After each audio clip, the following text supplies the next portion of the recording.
Oh my God! Chicken!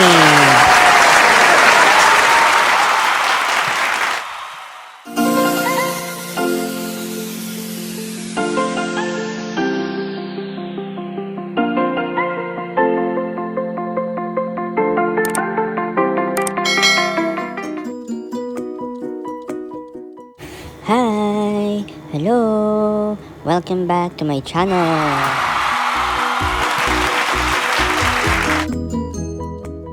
Ngayon, gagawa tayo ng Chinese-style fried chicken! Wow naman! Wow! Wow! Simulan na natin. Maglagay ng water.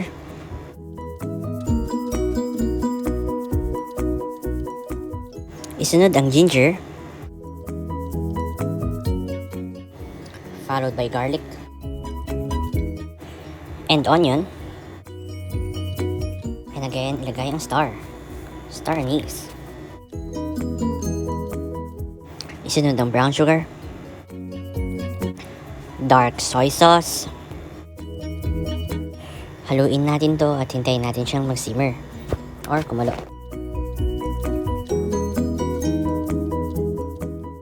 Ayan, pag uminit na, pwede na nating ilagay ang chicken.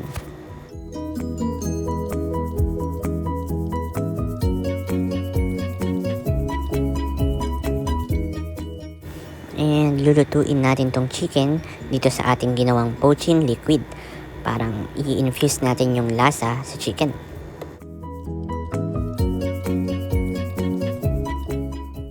Nakalimutan ko lagyan ng salt kanina. So ngayon nilalagyan ko siya ng salt.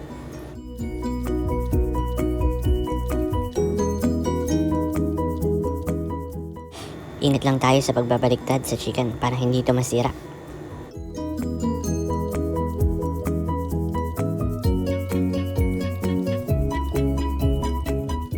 Ayan, pag pwede na si chicken, pwede na natin siyang tanggalin. At i-save natin tong poaching liquid para sa gravy natin mamaya. And next, magpainit tayo ng cooking oil. And then, i-fry lang natin yung chicken. I-fry natin ito hanggang maging crispy. After, i-cool down muna natin yung chicken at gawin na natin yung gravy. Sa paggawa ng gravy, kailangan natin yung cooking oil na ginamit natin sa chicken kanina. Isunod ang flour at gagawa tayo ng roux.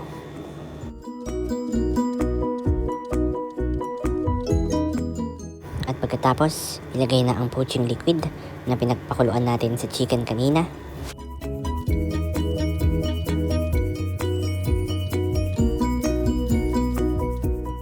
Ayan, haluin lang natin ng haluin hanggang ito'y lumapot. At lagyan natin to ng pepper para maging peppery yung lasa niya. Kayong bahala kung gaano karami ang gusto nyong ilagay. At pag ready na siya, pwede na nating i-serve!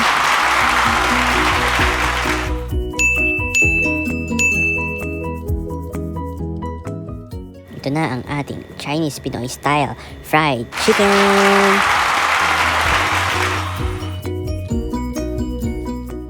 At ang napakasarap na gravy.